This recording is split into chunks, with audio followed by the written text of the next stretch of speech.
বসে পড়ছি কেক নিয়ে। এই দেখেন বানাই আনছি, আর এই তো এখন মাত্র উঠালাম। আর চা খাবো। এখন ইন্ডিয়ান টাইম বিকাল 5:30, এখনও বাজেনি, 10 মিনিট বাকি আছে।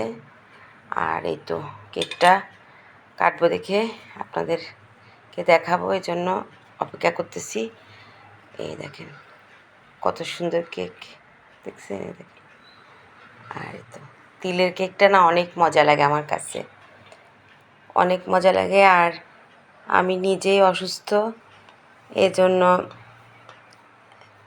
এখন একটু ভিডিও কম করতেছি।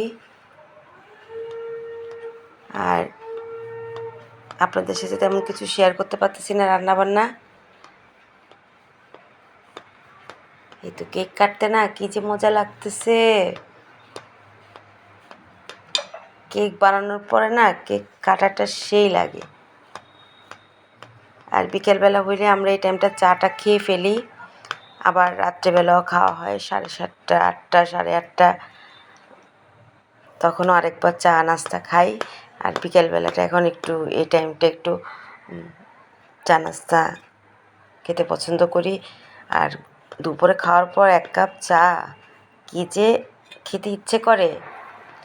যারা চা পাগল মানুষ তারা অন্তত এই জিনিসটা ফিল করবে।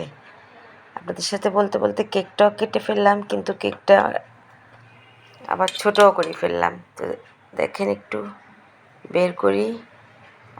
কী যে মজার কেক, দেখছেন?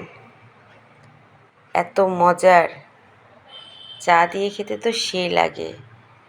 আর চা দিয়ে আমি অনেক কিছুই খেতে পছন্দ করি, ছোলা, পেঁয়াজু, বিস্কিট, মুড়ি, পিঠা। চা দিয়ে খেতে আমার ভীষণ ভালো লাগে। তা আপনাদের সাথে কেকটা কেটে দেখালাম।